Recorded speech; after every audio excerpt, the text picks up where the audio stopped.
it was a lovely afternoon.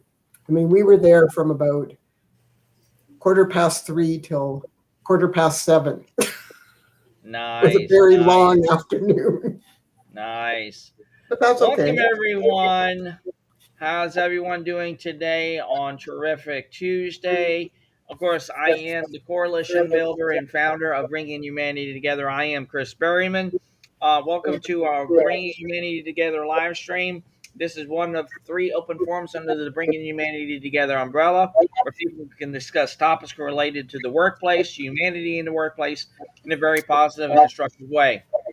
We want to know what the issues that are out there that are facing people today because it is our goal to both work with employers and employees to bring humanity back into the workforce. And as always, we'll be always going live every Tuesday, Wednesday, and Thursday, all at 3 p.m. But on each of those live streams, we will be having a meet and greet on each of those days at 2:45. Just remember, every Tuesday, Sharing Care with Sandy is hosted by Sandy Chernoff.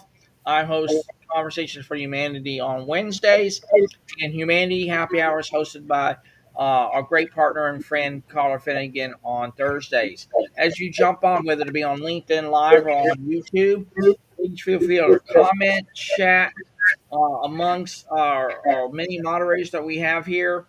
And we would like to know any topics, questions, comments, or anything that you like to throw out to us. We would like to have that great and engaging conversation with you. And if you're watching this on the replay, whether it be on LinkedIn Live or on YouTube, please use the hashtag replay and let us know where you're watching from. And also, we'd like to reach out to you as well. And just to let you know, on all live streams, we're allowed to only have at least 6 people on at a time. So the live link will be in the LinkedIn Live and YouTube channels here very shortly. So if you guys want to jump on, please let us know, and we'll definitely get you on here very shortly. So hello, Sarah, and hello, Sandy. How are you guys doing today on It's so Terrific nice to have you back Tuesday? again, Sarah. This is really terrific. Oh, brilliant. Good to see I'm you. happy to be here. As excited as you are. Well, it's, you know what, all these conversations are interesting, they're engaging, and we have a lot of fun, as you noticed yesterday. I did. And that's why these are so, I mean, they're just so much fun to be on. Yeah. And the discussions are always, quite reflective. And we all learn things from it. And I think that's what's really important about them. And it's helping, sort of the world out there to know what we're trying to do. And ultimately, when we get our website up, we should, probably be getting some inquiries from people who need help. And we're going to be more than ready to sit down with them and help them, because that's what that's really what we're all about. And it's fun. I mean, I really enjoy working with people and helping people. One of the most fun things about live workshops is seeing the aha moment on somebody's face. Right. When they actually get something that you were sort of talking to them about or whatever, and they get that look on their face that, yep, I got it. And it all There's clicks. nothing better. Totally agree with you, Dan. Yeah, it's just, that's just super. Hi, Carla. Hey, Hello. I wish we had Brian or, who's the other guy that we want to have come back on here? Graham. Graham, yeah. I wish those guys would come. And how's Patrick? Does anybody know how he's doing? I didn't hear from him. You didn't hear back from him, Carla? No, I didn't either. Did you, Chris? I don't know. I've not heard, so we'll definitely let you know when we hear from him, because I think something's going on with him. So I really don't know when he's going to be available. I'm just so sorry to hear that. I really enjoy him on these meetings. He's good. Yeah, he's a lot of fun. Yeah, he is a lot of fun, but he's very good. He provides some very good insights, and that's always fun to have. I mean, that's why I miss Brian, because, he has his own insights. I don't always agree with him, but it's always interesting to hear what he has to say. It's because it's coming from an entirely different place. Well, that's what conversation is all about, Well, I agree, Carla. Looking That's why at it's fun to have Brian on here. for sure. Yeah. Yeah. I'm sure So, Graham would do that too. yeah. So, Sarah, we're just so thankful and honored you made not only one day out of one day, but you now 2 days out of 2 days. So you're 2 for 2. 2 in a row. I'm not sure at this time if I can stay for the duration. I'm not quite sure how long this one is for, but I intend to be here for as long as I can be today. Yeah, Sounds no great. worries, no worries. And what's so good about this? You can catch it on the replay, or you Yeah. can join in, and if you have to come back and come going or whatever, it's all good. Oh, brilliant. Well, that's really good to know. As they say, come as you are. Exactly. I agree. Carla, depending on the weather tomorrow, I might go golfing with my daughter, but I haven't decided yet. Oh, really? Is it still hot there? Well, it's supposed to be hotter tomorrow. It's been the last few days have been very cool. Like I've even yelled when Yel's gotten up in the middle of the night to go to the bathroom. He's turned the fan off. That's how Wow. cool it's been. Yeah. Yeah. I mean, it's right now it's 68 in my bedroom. Oh, wow. That's really cool. Yeah. And when I came downstairs this morning, it was 66 in my dining room. Nice. So yeah, You but were it's happy. sunny and it's supposed to go up to 20 or 22 today. So we'll see. Right now it's not very warm. It's only 16 degrees Celsius right now. Yeah. So it's not terribly warm. We had the tropical depression come through yesterday, and it's 80 today and a little breezy. So we'll have to see where the golf ball goes this afternoon. Fair Where enough. the golf ball goes, you never know. Pretty interesting. Hello, Ninish. How are you doing today? We haven't got our mic on. Or a camera. Did Lisa get her sound back on her computer? We don't know. We don't know about that. So hopefully everything, if she joins us here in a little bit, hopefully everything goes well, because yesterday there were some technical difficulties. Why? Well, I I'm not feel a badly. guy. I like her on these calls. She also has very good insights and experience to add to the call. So I'm sorry she couldn't get her microphone working yesterday. Well, that's weird because Technology. it's a new laptop. Yeah, that's a brand new laptop she got. Yeah. Welcome to technology. It's really good when it works, and when it isn't, you want to throw it out the window. Well, yeah, I know sometimes I get on Zoom and I'm like my image is up and I'm like, well, I didn't have it set to that on the last call, and sometimes your mic's on, sometimes it's not. It's really weird. You never know what you're gonna That's true. So true, Carla. Absolutely true. You just have to kind of roll with the flow, you know? Well, you don't have a choice. Yeah, and know what buttons to push, you know? Well, the other thing is with this pandemic, we are very fortunate to have the technology that we do have, because otherwise it would be very difficult to stay in touch with friends and family, especially those who are not living in the same city as us, but even the ones that are. Like my brother I told you I haven't seen my brother since this pandemic started, even though he lives in the same city. But his wedding anniversary was on the 22nd of August. 30 years. I can't believe he's been married for 30 years. But anyway, so I called him, didn't answer his phone. So I sent him an email, and he did reply to the email. He's living at Whistler, Sarah, because he has a condominium in downtown Vancouver. But my brother's a retired dentist, so he's a germaphobe. And his condo is on the 23rd floor. It's a penthouse, 2-story condo. It's a beautiful condo. But he didn't want to be riding the elevator 3, 4, 5, 6 times a day because, he just was worried about that. So they moved to Whistler. But as I told Chris and Carla, I get this phone call from him. And he says to me, so how many people do you know have COVID besides your brother and sister-in-law? They got it up at Whistler. Because Whistler was a hot spot. And Harry, get away from the elevator. They got a very mild case, and they did recover quite quickly and have no residuals. and now they're fully vaccinated. Well, And I they only had 2 people in their bubble. And my brother, I said to him, well, how did you get this? He said, I have no idea. They didn't go to any restaurants.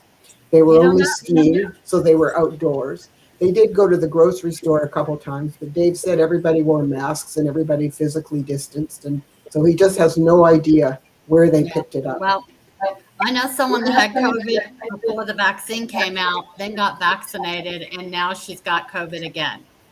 Oh, no. Yeah. So, I mean,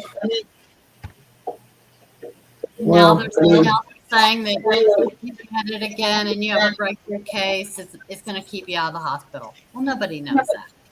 Well, that's right.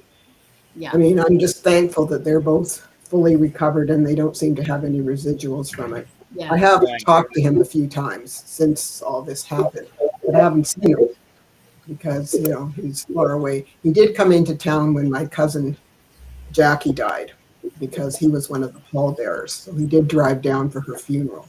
Mhm. But then he went back and he didn't come for her unveiling. So whatever, because I phoned him. I said, are you coming? No, I'm not driving down for that.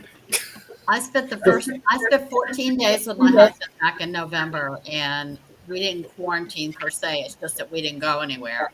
And Yeah, that was well, we haven't been doing much either. Yale and I mainly stayed actually home. had COVID. And so I thought, well, I've already been exposed to it. If I'm going to get it, I'm going to get it. And I never got it. Good for you. So, Yeah. Well, see, Whistler's 2 hours away, so it's, Still no. 2 hour drive down and 2 hour drive back if he just didn't want to do it. So yeah. I said, well, that's fine. I'm sure Jackie would understand. He did come for her funeral, which was probably more important. He's very close with her younger brother because they're the same age. And he and Danny are very close. But, again, he's just, they're living up at Whistler. I mean, they've been playing golf all summer, Carla. Oh, Because nice. there are 3 golf courses up at Whistler. And they belong to one of them, but they can play on other ones. But also the other nice thing about Whistler is you can hike and you can actually take the chairlift up, the gondola up to the top of the mountain, and you can hike down, or you can hike up and take the gondola down. You can bike. There's all kinds of places to bike up there. Awesome. There are paved trails, and there's also, woody trails that you can bike on. And there's whitewater rafting. You can go horseback riding. I mean, there's tons of things to do all year round up at Whistler. And so What's that's the weather why like up there now? it's hot. Is it hot? Well, I get it. Yeah. So, and they haven't had much rain either. Fortunately, there haven't really been any fires up there. There was a little fire in Squamish, which is the nearest town. But other than that, they haven't really had any problems at Whistler. But the interior of BC, there's still almost 300 forest fires burning there. It's just, Wow. Wow. it's horrible. Many, many towns have been evacuated, so these people have been told to leave their homes. And there have been 2 or 3 towns that have been completely burned out. So, if these people come back, they've got nothing because everything is completely burned to the ground. It's just horrible. Wow. And it's just because it's been so hot and so dry. And the other problem is it's been windy, and the wind just it's been terrible. They've even closed some of the highways sometimes because the fires are so close to the road. It's been dreadful. And the interior of BC is somewhere where most people go to vacation. And one of the ministers in the government has been telling people, if you were planning to go to the interior, don't go. Wow. Well, and it's so smoky that, anybody who has a lung issue of any sort, there's that particulate stuff that's in the smoke, and it's very bad for people who have asthma or any kind of lung issues. And so it's a really bad place to be. So you have to be very careful. So, it's just, the hospitality industry has just been completely shut down, and this time of year is when they make all their money, So it's been terrible. It's really, and even in Vancouver, we haven't had a lot of tourists. The border is open to come here, but a lot of people they're nervous, and I don't blame them. I wouldn't want to go to the States right now because Washington, Oregon, and California are also full of forest fires, and they also have very high counts of COVID. So, I wouldn't want to go. I mean, Yale and I mainly stay home. If it's a nice day and it's not too hot or it's not raining, we go for a walk. But other than that, I mean, we have gone and picked up food at restaurants. We have gone to 3 patio restaurants where we've met friends and had dinner. But other than that, we don't go anywhere and we don't do anything. My husband always says, "So, what are we going to do today?" And I look at him and I go, "Nothing." We're going for a walk, honey. Yeah. Well, I mean, sometimes when we go for a walk, I take my phone, and if we go by somebody's house that we know, I phone them and I say, "Hey, we're on the sidewalk in front of your house. Come out on your porch and we'll have a visit." So sometimes we've seen some of our friends in that way, and they love it because they're not seeing anybody either. So, it's really nice to have a little visit with somebody for half an hour or something. But other than that, I mean, we really haven't seen very many people. We talk to them on the phone, we email them, and of course, with our grandchildren, we try to Skype every week. But even with some of my friends who also live in Toronto and back east, and even my nieces who live in Calgary, so sometimes we Skype or Zoom with them so that we can have a face-to-face visit. I mean, it's not the same as being in person, but it's better than nothing. And like I said, we're very fortunate to have the technology we have today so that we can actually do that. And I told you, I spoke to my younger grandson, and I said, we haven't seen you guys for over 2 years, Sam. He looks at me and he goes, "We see you every Sunday on Skype." I said, "Yeah, but I don't get my hugs." Yeah, I remember years ago when I moved to Europe. And, well, now my daughter's moved to Switzerland, and I'm reminded of when I moved to France, and it was like the only contact my parents had was a expensive phone call or a letter. Yeah. That was it. Well, it's so different now. It's so different now, Carla. So, it's a lot easier to be able to get in touch with people because we've got this technology now. And it's nice to have a face-to-face conversation, even though we can't actually be with them, but at least we can see them. Yeah. Now, whenever outside of the U.S., we'll connect on WhatsApp and we can do a live video call with that, or we text, and I just have to think of the time difference, and that's it. Yeah, exactly. We're fortunate that we have that. Yeah, we are fortunate, and I like it, but I do miss my little guys. I mean, because I really like doing things with them, and I've always done a lot of things with them. Like when I go in the summer, I go for 2 weeks. Each boy gets a week. And what they do is they make a list of all the things they want to do with me in their week. And then, we just sit down with it and we just schedule it all in, and I just do whatever. I don't care what they want to do. It doesn't matter to me. I just want to be with them and do what they want to do. So, my daughter-in-law said to me when I started doing that, because initially I didn't do that. I would just come and then they, "Oh, you spend more time with Jack. Oh, you spend more time with Samuel." Like, it was horrible. So I told Kim I wasn't going to do that anymore. I was coming for 2 weeks. Each boy got a week. So the first summer that I did that, which was about 5 years ago, she said to me, "That was such a good idea. It works out so much better." I said, "Yeah, no fighting anymore." So when it's one person's week, the other one gets to participate as well? Well, it depends. Like both of them like to do mini golf. So usually I would take both of them to the mini golf place. And the mini golf place that's near their house, you won't believe this, Carla, it's in the dark.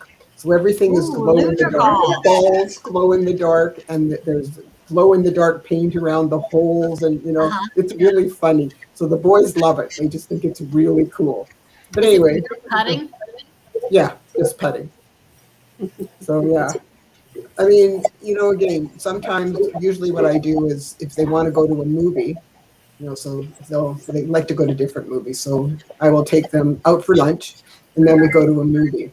And with my older grandson, because he's so into books, I'll usually take Jack to a bookstore and buy him a couple books. And with Sam, he's funny. He likes to visit all the playgrounds in the neighborhood because he likes to play on all the different equipment. So I'll borrow the car, and we'll just drive from playground to playground. Spend a morning doing that.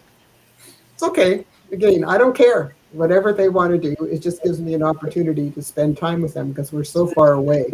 my daughter-in-law's parents live about 10 minutes from them. So, they can see them and be with them whenever, and they're both retired. So, it's nothing I can do about that. It just is what it is. So, when I come, that's why I like to. And the other thing I started doing with them when they were really little is baking with them. So when I come, I get big hugs, and then they look at me and they go, "What are we going to bake?"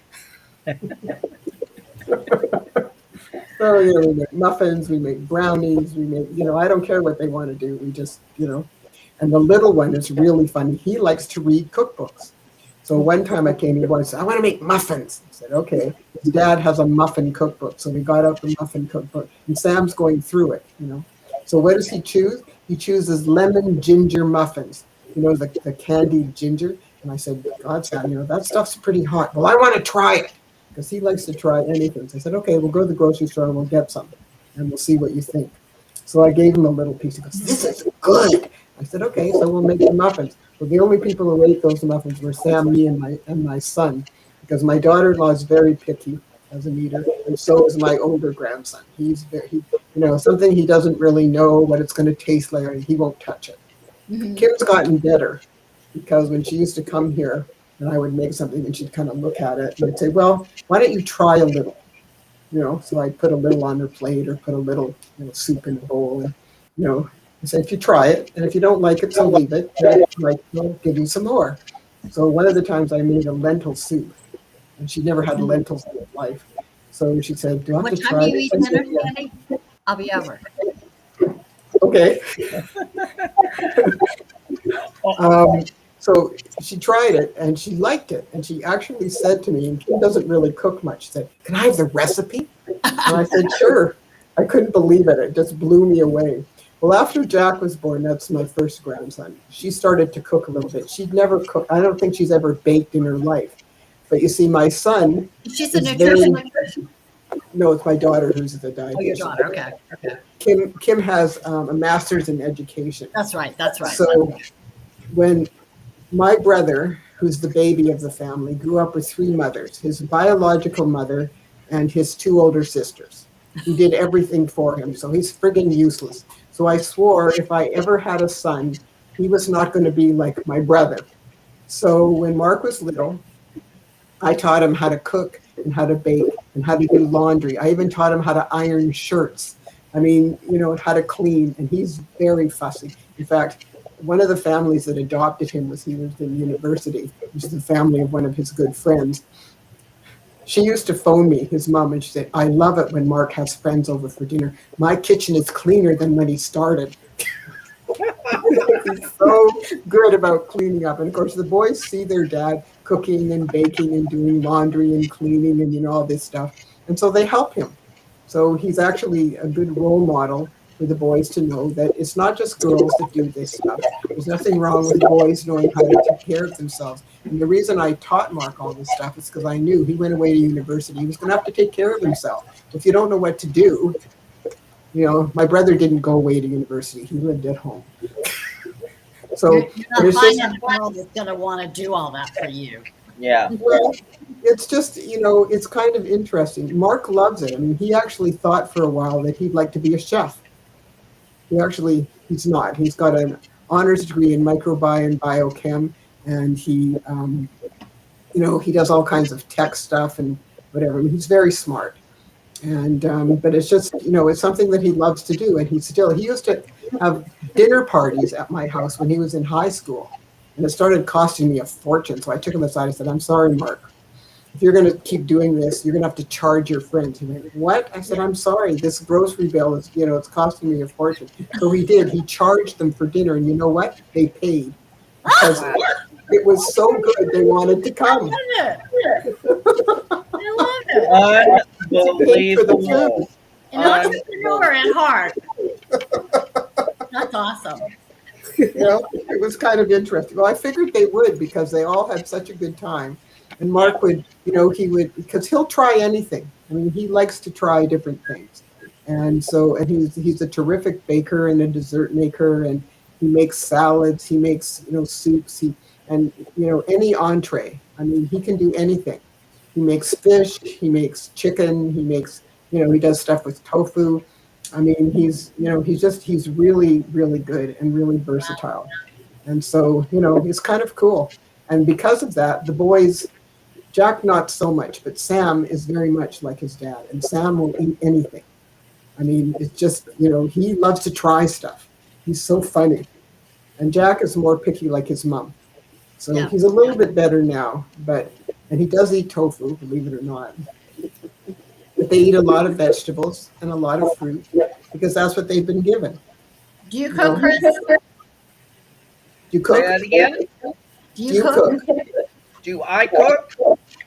Not really. I'm not much of. The only thing I can probably cook, and if I'm intentional enough to do it, because we're Mhm. talking about the law of intention and the law of possibility Right. today. To me, I can only cook two things: ribs and chicken. That's it. That's as Okay, far as that's I not can get. bad. That's Yeah, not bad. yeah. That'll work. I'll Yeah, take that'll it. work. So that's pretty much the My extent husband doesn't of me cook. when it comes to being a cook. So that's why I intentionally cook is ribs and chicken, and that's it. Do you But ship? say that again, Do you ship Grant. your food? My husband doesn't cook, but he does lots of other things, so I My don't really husband loves complain. to cook, and I let him. That's cool. Lucky you, Carla. He'll clean on Mondays and Thursdays. He does laundry Nice. and he'll clean. He loves to cook. Well, I Yale will am run out the to the vacuum grass. cleaner, or he'll dust, or he'll do stuff like that. He's helpful, and what he does, and a lot of times when I've had dinner parties, my friends will come up to me. Does he hire out? Because I cook, but Yale cleans up. He, puts all the dishes in the dishwasher and scrubs the pots, and he's the one who does the drinks. He does, alcoholic drinks before dinner, and he makes tea and coffee after dinner. That's what he does. Yeah, But as far as anything else is concerned, he doesn't. He can make a sandwich. right, right. He can So make so soup, so heat it up in lady, the microwave. let's get back and dive Okay? deeper into what we were talking about yesterday about the law of intention, the law of possibility. Possibilities. Um, Again, I truly believe that what we intend to do is, I truly believe, a direct reflection of what we stand for about our principles, our ethics, our morals. Everything is interconnected about through the law of intention. And then when we put it from the context of possibilities out there, and like I said on yesterday's call, I said I look into it in the what if kind of paradigm and say, what if we could do this better? What if we could change a mindset from a negative one to a positive one? And I believe the correlation there lies within an understanding that once we are truly intentional in what we do and why we do it, and like I said on yesterday's call, we can be intentional enough to give out to the world what we intend to do. But then again, when the world comes back to us or people in general, whatever that might be, I truly believe that we can be intentional enough to even to receive it. Now, that's a big step because there's some people who are intending to do something in a part word dynamic. They can only say, I only do things in part way to this and be able to say, hey, you got to meet me halfway, this, that, and the other. Understand about that kind of dynamic that, you got to be able to bring both sides together, which I totally get. But there's some people like that are just only are doing that to be able to say, I only will do as much as I'm asked to do, or what they put in their head, say, I'm only willing to do this, but this is what works for me, in which I get. But what I've learned from John C. Maxwell so much is if you just literally let things be dictated by you, or you basically, and sometimes in some instances, feed into your own negative energy. That's that self talk that we do to ourselves. Oh no, I can't do this. No, I can't do that. Starts getting into your head, so you become the very personification of what you said you would never become. So I believe for the, like I said, the law of intention and the law of possibility, we can not go down that road of the unintended consequences that there or the unintended outcomes that we don't want to have. So I want to get your ladies' thoughts. How do we shape ourselves to not only become a better leader from the law of intention and the law of possibility, but how can we better shape others to be reflective of what's truly out there in the universe that's there that we can say, hey, let's make things better. We can work on this from a truly dynamic standpoint that we share these causes, share these goals, share these visions for a better way. How do we achieve all that? And I'll start with you, Carla. I've got feedback, so hopefully you can hear me okay. So one thing that really comes to mind when you talk about people intending, and I think that word is thrown around, that people say, I intended to go to the store today. I intended to get this project done. I intended to get that project done. And they're all talk and no action, as opposed to being intentional that today I'm going to get this done. And then I'm going to be intentional because I'm going to get this project done and have that self-imposed deadline. And that leads not only to possibilities, it leads to productivity and positivity. Now, I'm not one to play, well, we've got to do this, and I'll do this half, and you do this half, and I don't want to do any more than I have to do to get this done. I say everybody needs to go all in and not keep score about what, if we've got a common goal to reach, we don't say intentionally that I'm only going to give so much because that's all there is in this for me, and I'll let everybody else do the rest. Just do it because of the cause and not put restrictions on what you're doing because you want to make sure that nobody else, that you're not doing more than anybody else. Right. Because that's not working for the cause. That's not working for what everybody wants to get done. And everybody has their own particular skills that they bring to a particular solution. And instead of saying, no, I don't know how to do that, say, yeah, I can tackle that. Can somebody help me? Let's figure it out together. Right. What's your thoughts, Sarah? Yeah, I totally agree with everything that you've said, Carla. And just to add to that, I would suggest as well that a good way of showing intention and sort of working together to create the possibilities is really about being the example, isn't it? And I think that's sort of what you're saying as well, Carla, in essence, really, is about showing and demonstrating, your intent, by being intentional about the goals or the outcomes that you're seeking to achieve, and by being able to demonstrate that in a positive manner, it's going to bring about the desired outcome, by getting people on board to join. I mean, a good example of that is this group, in this conversation, and the conversation that I was able to be a part of yesterday and listening to you all.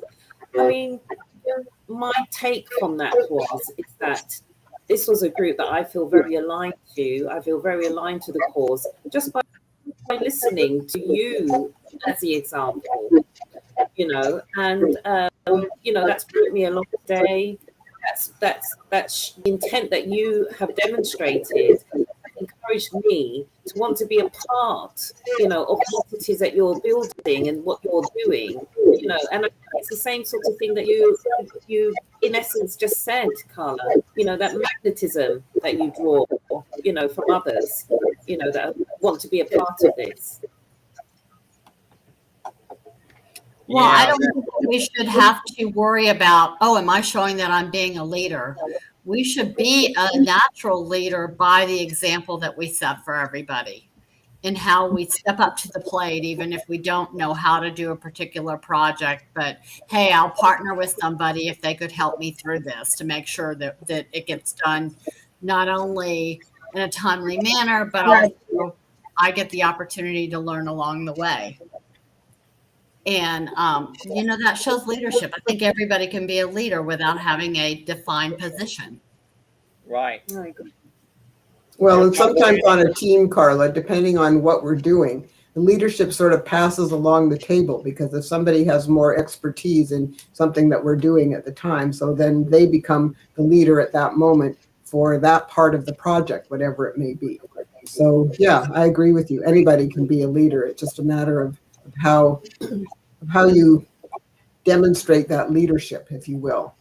But having the intention to do something means that, maybe you have to learn a little bit more about it. But the truth is that if you have the intention, then you should get yourself organized and figure out exactly what needs to be done, which parts of it you can handle, and then see if you can maybe bring a few other people on board who can do some of the things that maybe you either don't want to do or that you don't know how to do as well as you'd like to.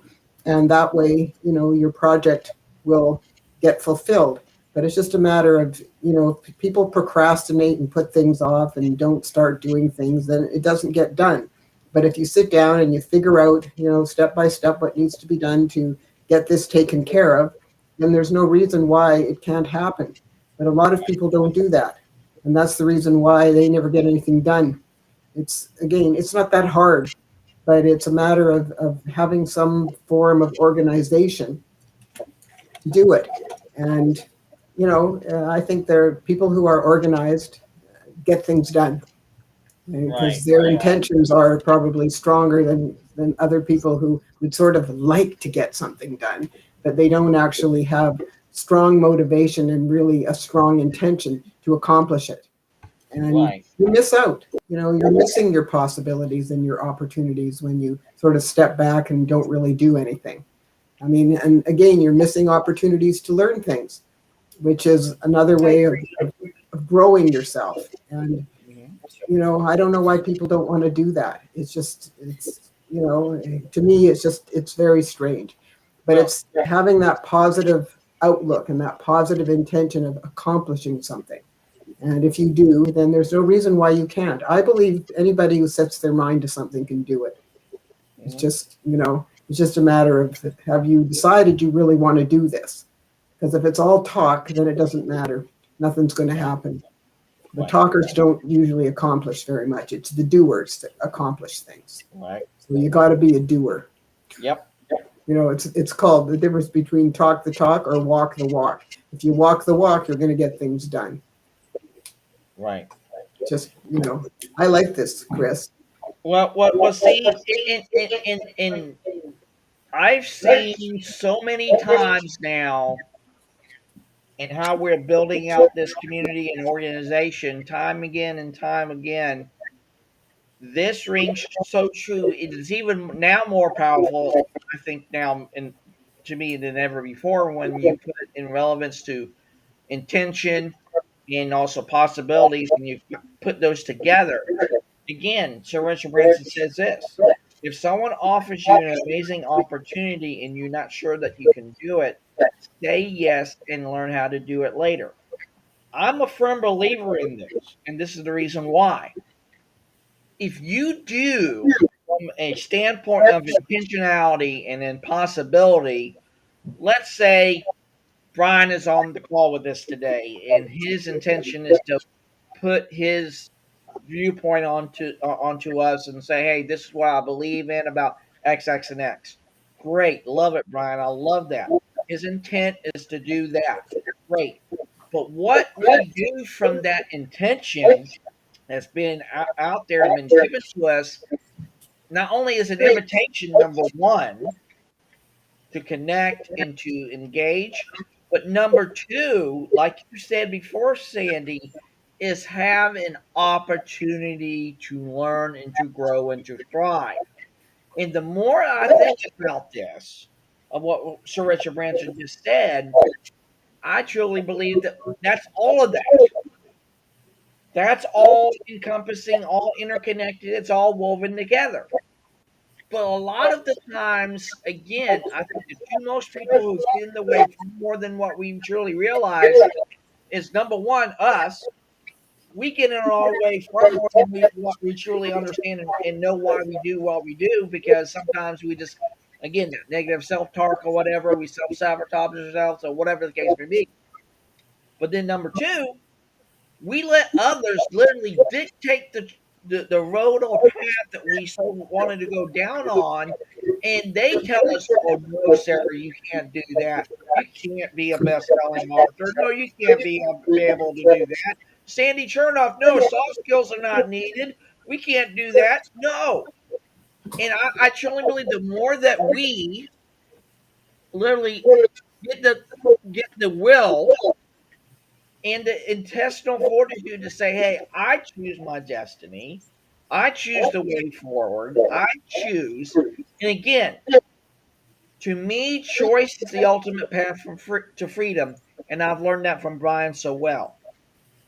And if we give people the choice, and I mean the choice, not a decision, because his decisions are based in the past, but if we give people the freedom to choose which way that they want to go and everything, that is the way to go. And I truly believe the more that we get that to be done, I think it's going to be a beautiful thing. I mean, People always have choices, Chris. They always have choices. It's just a matter of, are you opting for it or are you just walking away and missing the opportunity? We all have choices. You know, it's a game, ain't rocket science. It's just a matter of stepping back and thinking, yeah, I'd like to learn how to do that, or I'd like to learn more about that. So let's jump in. And, you know, like we've also said, the reason why we have to talk to somebody when they approach us is you can't force this stuff on people, because people who aren't interested or don't think they need the help, there's no way that they're going to be accepting of anything we're trying to do.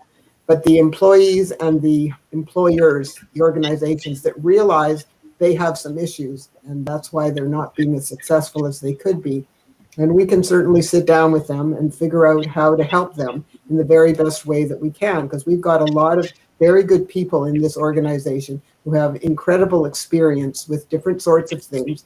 And there's no reason why we can't put them together with the right person who's going to be able to help them. On what they're a lot of people have self-limiting beliefs and don't believe that they could actually do a particular task or join a particular organization. Like, I don't know if I have anything to contribute to that. You know, because they're putting them, they're selling themselves short. Right. Well, I can't do that, or I've never done that, or I've never. So what? So what? So give it a shot. Well, that's what I said when I told Chris. He goes, "You want to jump on a call?" And I'm going, "Well, yeah, I guess. I don't know how I can help, but I'll give it a shot and listen in and figure out what everything is." And here I am. What, a year later? So and see, again, I will go to what John C. Maxwell says in the 21 Irrefutable Laws of Leadership. If you're, again, intentional with this, and I truly mean intentional, if you're willing to give 100% and give that a 1% mindset in a state of being, what's going to happen by default and by very definition, my 1% and Carla's 1% turns into 2, which that turns into 200%. So what happens become out of that? It becomes 400% because it's between me, Carla, Sandy, and Sarah, and becomes literally a momentum driver. And if you give people the freedom to be a part of that machine or that momentum or that place of being or state of being, and they feel like they're a part of something bigger than themselves, that momentum will carry forward long before we even had the vision to see where does it stop? Where does it go?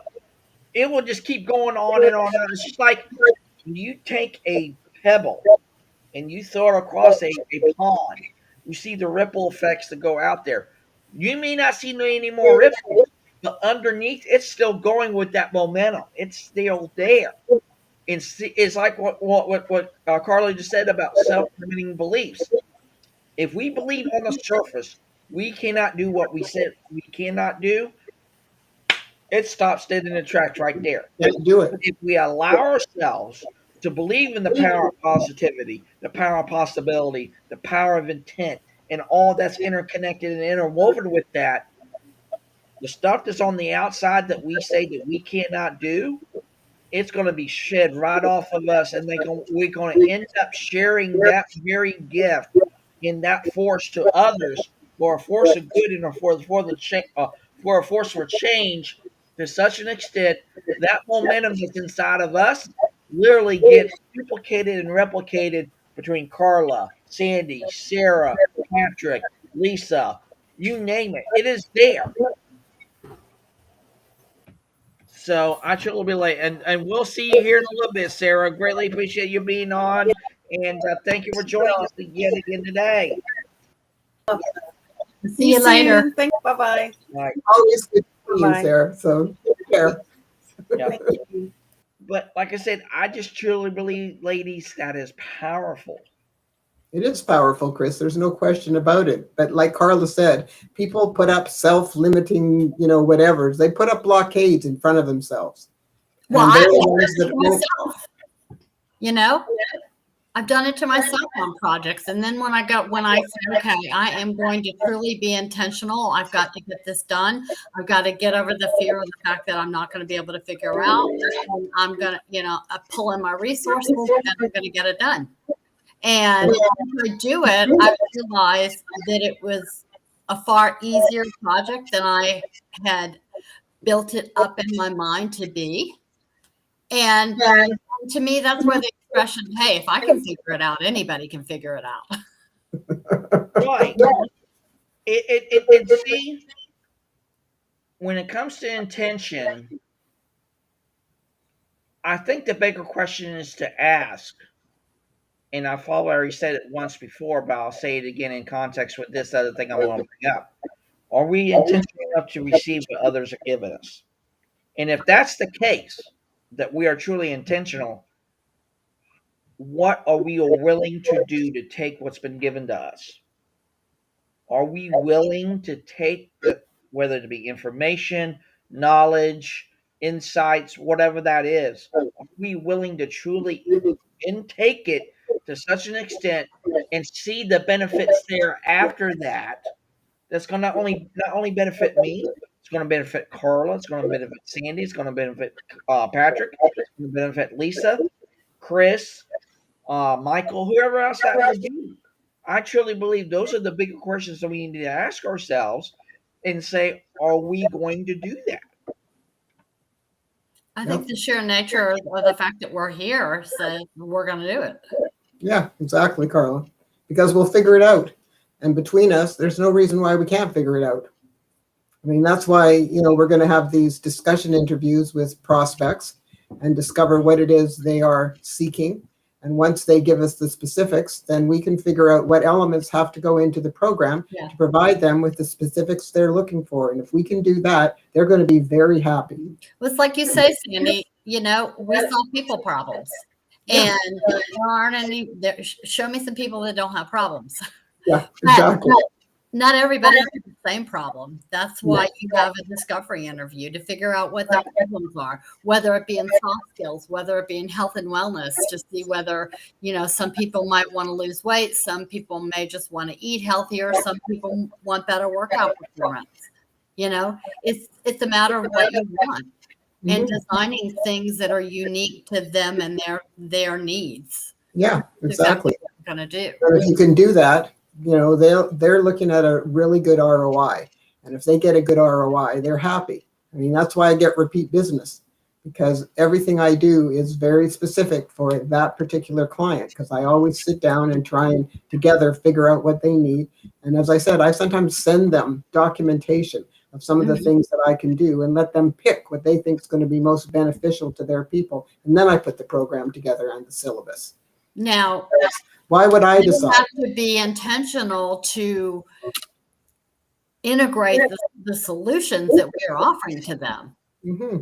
Because just because they sit and listen to a seminar, or they listen to a presentation, or they have a discovery call with you and say, okay, I'm going to do it. Well, if they don't do it, it's not going to work for them. Well, the thing is, though, Carla, it depends how you put the program together. And that's why, because of my background in education, I don't give lectures. I mean, that's not what my Right. workshops are like. Right. Well, I mean, you know, Yeah, you I know teach you them have a something, very interactive workshop, but and then you unless give them you something take to those do. principles out of that workshop and put it into a particular situations in the workplace and go, oh, I remember Sandy was talking about this, and she was saying that I needed to do X, Y, Z instead of blowing up at somebody. Until they take those skills and integrate, they needed to take those skills and integrate them into their everyday work. That's why, Carla, I always ask the HR person to send me those particular scenarios, situations that they've struggled with. Because then, as I said, adults learn when they see a need. So when you teach them some things and then you give them a situation that they're familiar with, and then they see why they're learning it and why it would be a good idea to use it, because they're going to get a better outcome. And if they can see that for themselves, they'll use it. I mean, there's no question. You definitely have to take it away from the seminar and use it, because I've seen so many times that I've been to seminars and that a lot of people do not take what they have learned outside of the seminar. So that's why it's got to relate to something for them. Right. I always say to the HR person, I could make stuff up, but if it doesn't resonate with your people because it isn't something that they're familiar with, it's not going to work very well. You need to give me the situations that your people have struggled with, things that haven't had good outcomes and so on.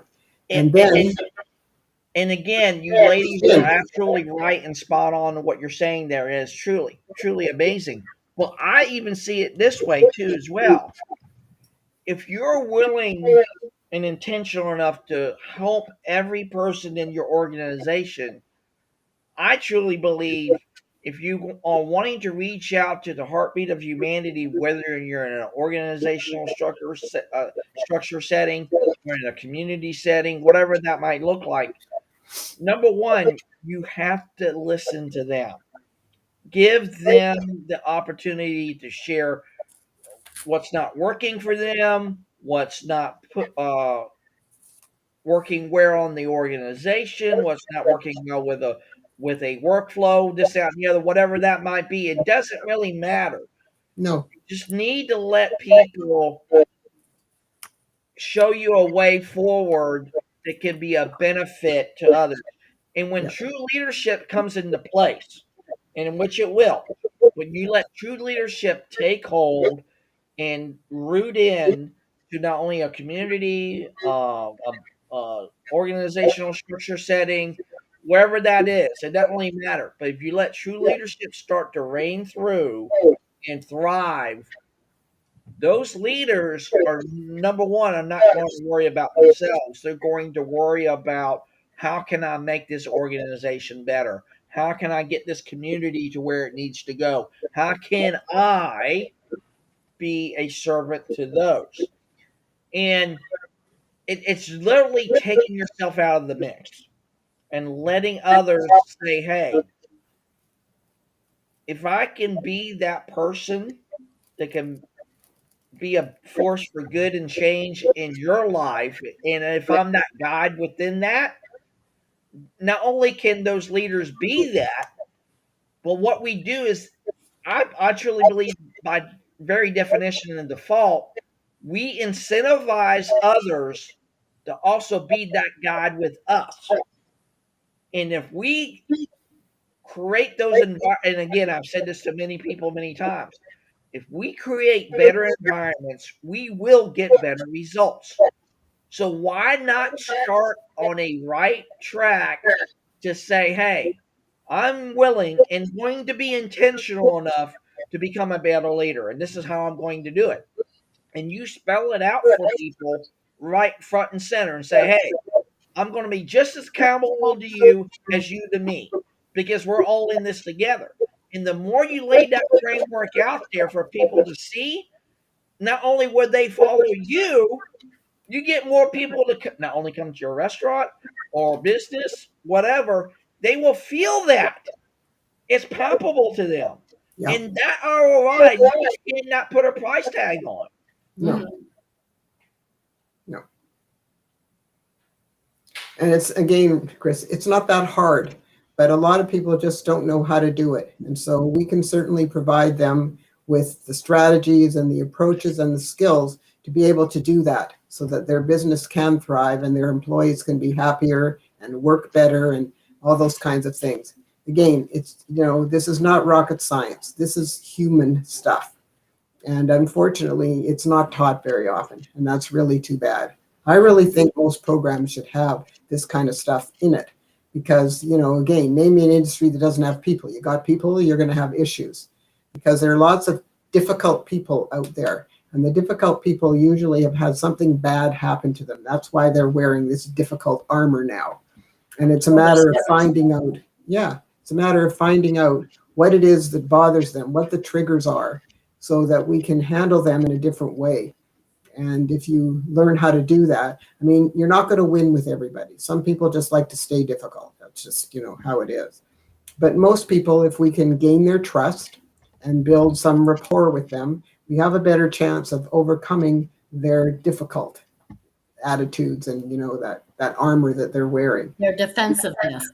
Yeah. And then they're trying to protect themselves from never having that experience again. So well, a lot of people have been in very negative situations before. So when somebody comes in with something so great and refreshing, they become really skeptical about it. Like, what's the catch? Yeah. This is too good to be true. I'm glad you mentioned that. Too good to be true. Yeah. I'm glad you mentioned that because I truly believe, ladies, by default, our human nature tends to go into the negative far more than the positive. Why that is, I couldn't tell you. It's a defense mechanism. Huh? It's a defense mechanism. Yeah, correct. And I get that. But I believe that can be flipped. It's like a switch. You can switch it on, you can switch it off. Some people are better with that switch, some people are not. It just happens that way. But that's what makes us so unique by design because individually we work within our parameters and our model of the world what works best for us. But sometimes when we either do or do not tap into the inner gift that's inside of us, whether it be hope and faith, power, positivity, intentionality, whatever that might be for us at that given moment, if we can't tap into that or don't know how do we not only lead ourselves to lead the life that we love, or how do we even let others to become the very people that we not only want to lead, but get them to where they need to go? Again, everything is interconnected. Mm-hmm. So why do we do that in such a way that we always are, either by subconsciously or consciously doing it, that we raise out that defense mechanism and say, no, Carla, I can't do that. Sorry, can't help you there.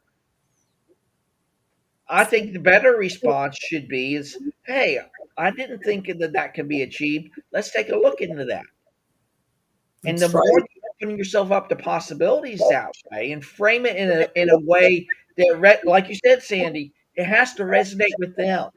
It has to get to them. And if you can do it that way, I think the sky's the limit. In fact, I know the sky's the limit. Absolutely. Well, I think that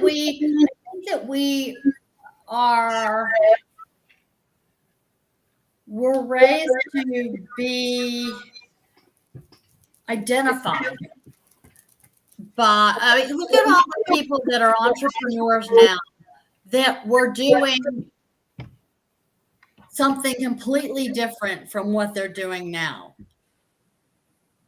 I mean, look at this is a great example. Sandy, years ago, when your teenager said to you, Mom, you have a great way of helping organizations with their communication and their soft skills. You should do this. you know? And so many people would say, well, I don't know how to do that. I'm just a nurse. I'm just a dental assistant. I'm just a hygienist. What do I know? Instead of saying, no, I can't do that, you came through intentionally and said, what I got to lose? And look I where can you are learn. today.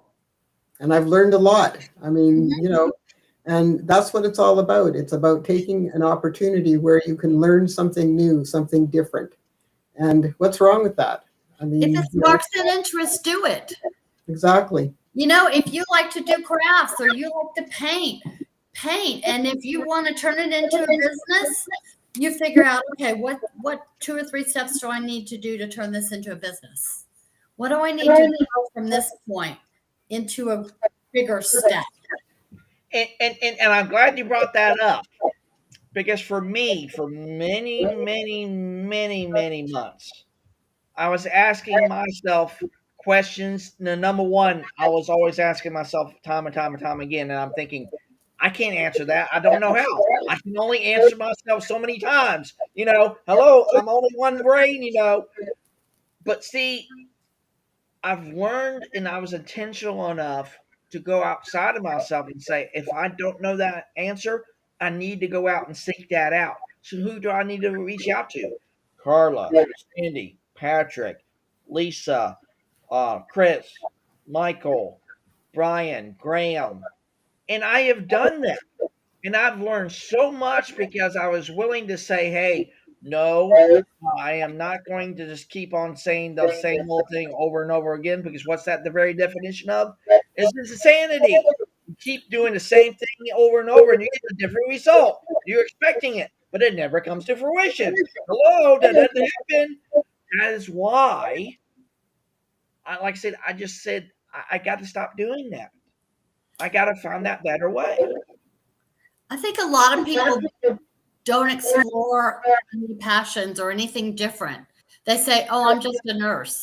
I had a nurse friend of mine who she had moved and she was working on getting her license changed to another state, and she wanted to do something different. And I said, well, what do you want to do? She says, I really don't know. I've been a nurse for 40 years. So here's your opportunity. If time and money were no object and you could do anything you wanted to do, what would it be? Figure that out. And too many people don't take the time to figure that out. Right. you miss opportunities because of that. And I'm going to ask her this. And they sit at the job they hate. Right. And like I said, I'm glad you said that, Carla, because I'm going to ask you this. And this is going to be posed to the greater universe. And I want to hear from everybody on this. To the leaders of organizations today, I'd like to ask you this. Are you willing to say, what if? If I am going to be consulted by bringing humanity together, can I learn something, A, better for my organization, or B, do something different that's going to be a beneficial thing not only to me as an individual, but also to my organization? Will I be willing enough and intentional enough to at least have that conversation? And I believe that's the thing that we need to ask some of these people. Are you willing enough to at least take the opportunity to see another perspective, another way? I think everybody is, to me, is obligated to, because number one, you need to improve your organization to where no one wants to leave. And number two, you want to build up the people that work with you, that if they do go on and grow into something else, they have the skills to do so. And you send them off happily and congratulate them along the way because you care about their success and their growth in their life. So I will bring this up from what Brian has told us many times on a call. What's the purpose of a business? Is a business to literally just only make money and to collect that income and give it to stockholders, shareholders, or whatever? Or is it, and this is what I believe, this is why that's why we're all here together as a team and bringing humanity together. We believe that an organization and a purpose of a business is so much larger than of itself. Can that be? To make money. I mean, yes, you have to make money to survive, but Yeah. the only way you're going to be able to flourish is if your people are capable and confident and do their job well and are happy with their job so that they don't leave you, because that costs a lot of money. And it's just a matter of setting up a culture where that's going to happen. So you want to support your people. You want to offer them opportunities to enhance the skills they have or upgrade them or whatever, and to learn new ones so that they will also feel challenged, that maybe they can take on something they've never taken on before. And that'll be more interesting in their job. Because, yes, some people don't like to try anything new. But I think most of us, when we're offered the opportunity to try something different or something new because we've been given some new skills, why wouldn't you want to do it? And I think a lot of people would. Plus, they feel really good about the organization because they've made an investment in us. And, that goes a long way also. You feel valued. You feel they care about me. They want me to do well. And that's why they're giving me this training. Well, hoo-ha.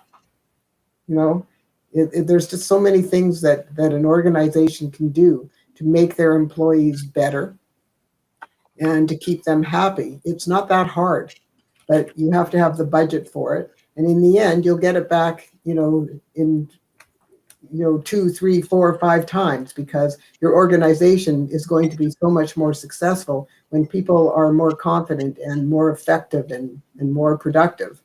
Then, as I said before, it's a win-win for everybody. It's a win for the employee because they have higher self-esteem and more self-confidence, but it's a win for the organization because they're going to work better and the results are going to be better. So in the end, you're going to make more money. But it's just, if you're only looking at the bottom line, always just looking at the bottom line, and you're not paying attention to your people, you're missing the boat. Absolutely. The boat. Absolutely. Because if you're going to have a better bottom line, you have to have people who are willing to pull their load. Yeah. And you have to have the skills to be able to do it. So help them. You help them, they'll help you. I think it's a two-way street. A company should always be growing, and each individual in the company should always be growing. And you have to be intentional about it. For sure. You can't just have great ideas about it or have intentions to do it. You have to be intentional and do it. Mm-hmm. And if you do, you will reap the rewards. It's, it's not rocket science. It's a matter of figuring out what will be best for your organization in the end. And what will be best for your organization in the end is employees who are capable and confident and, are enjoying what they do. And so they are proud of where they work. As I've said before, you don't need to worry about customer service when people are happy with their job, because they want their customers to be happy. They want them to keep coming back. So you won't have to worry, because they're going to be good to the customers because they're very proud of where they work. And they if you're happy about your job, you shouldn't even have to worry about customer service, because it's going to show. Yeah, exactly, Carla. So, because otherwise you got to teach people customer service because they don't know what to do. And, I've done that a lot in the construction industry. Teach people how to teach people respectfully. Okay. Yeah. Well, but I mean, a lot of people don't know how to do, especially when you have difficult customers. It's sad. Yeah. Right. There are things you have to do, and you have to listen very carefully and then give them feedback so that they know that you were actually paying attention. And then if you can't handle the problem, say, okay, that's sort of above me, but I'm going to get you the manager and I'm going to bring him out here so that you can talk to him, and he's the one that's going to be able to help you. I'll be right back. And, then they know that you care and you're doing something to help them. And so they're going to feel good, and hopefully the manager will take care of it. But, it's just a matter of, what are we doing? It's just, again, it's a lot of common sense, but a lot of people don't have any of that. Right. Yeah. I've Or we heard just that. don't. I mean, So, so it's ladies, what would your call to action be to on today's call? What would that be for you guys? well, I think what we need to keep concentrating on, Chris, is that once we start getting clients, we need to determine very specifically what they are looking for. And then once that's done, we need to make sure that we connect them with somebody in our organization who can provide them with the specifics that they're looking for. So, if it's like Carla said, if they want to lose weight or they want to, have a better exercise program or they want to eat more healthfully, whatever. So we need to have somebody like Carla or a dietitian or somebody who can help them. But if it's a people issue, if they have a communication issue or they're not dealing with certain situations very well, then we've got to have somebody with the soft skills background to be able to provide them with better communication skills and conflict resolution skills and all these different things that will help them to get along better with their colleagues, with their superiors, and with the people that they have to provide services or products to. It's just a matter of helping people to be able to be better at what they do.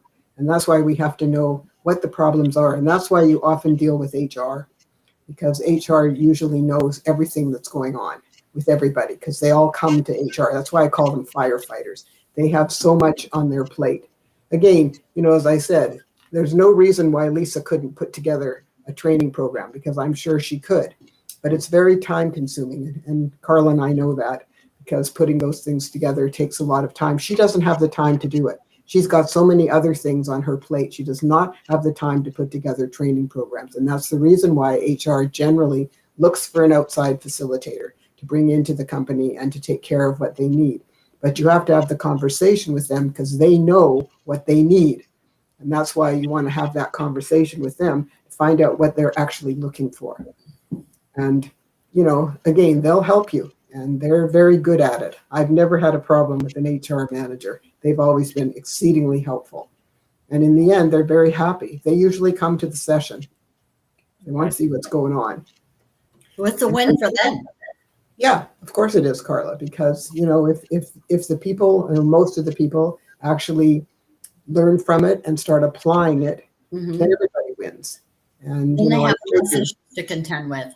yeah, and I told you that in the big law firms where I've done a lot of communication work and time management and, different issues, when I've gone back, a few years later, people have come up to me and said, I'm still using that, whatever, because it really works for them. And they discovered that it worked. And that's why they continue to use it, because it has resolved issues that were making them crazy. And, a lot of lawyers have big egos.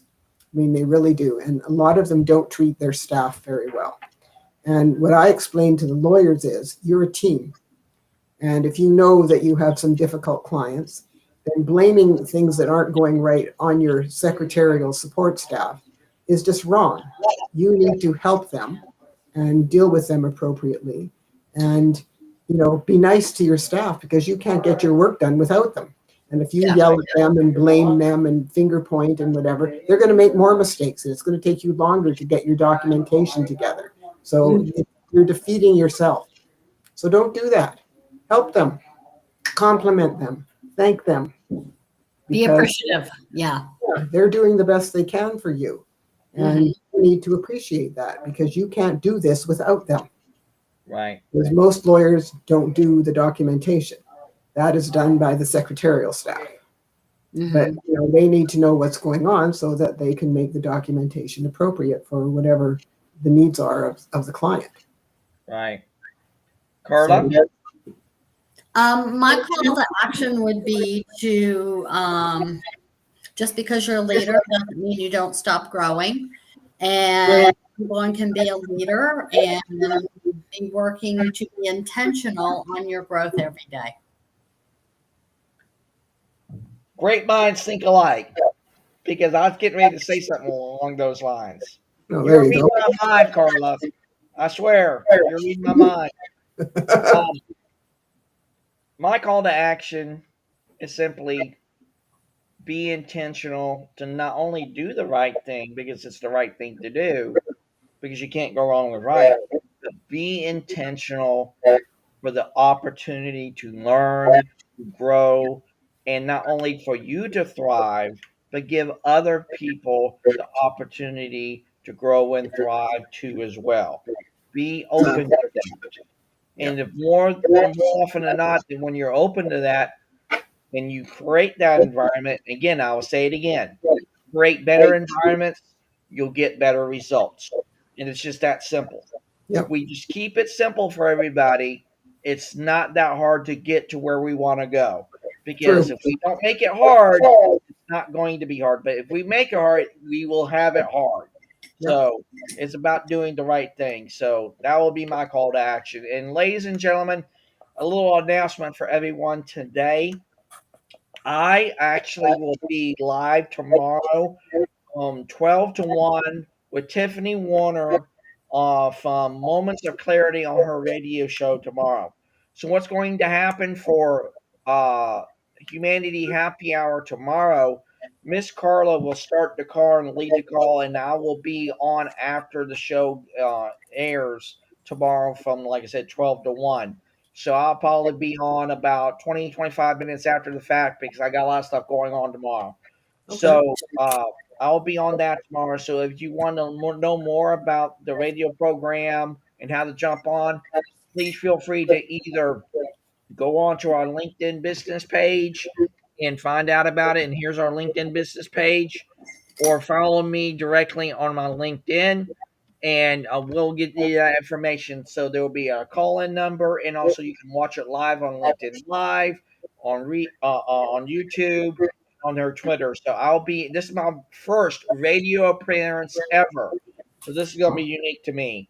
So that's what's happening tomorrow. So I will be not on originally at 2:45. Miss Carla will start the call tomorrow. So it's going to Okay. be a long day for me, so I'll be starting early. In fact, I'm going to be starting at like 6:30 in the morning because I got a lot of stuff to do to get ready for the show. So Okay. it's going to be a great day.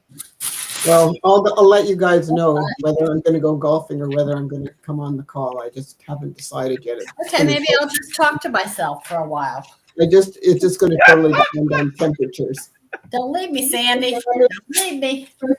Well, I would love to be on the call. No, but you do what you gotta do. my daughter's very angry with me because I haven't been going golfing lately. So, but again, because I had a heat stroke experience, I don't want to be on the golf course if it's too Yeah. hot. So Totally understand that. just have to wait. Yeah. All right, you guys have a great evening. Well, you And, have a great evening, Sandy. Thank you, Carla. Thank you, Sarah, for joining us again today.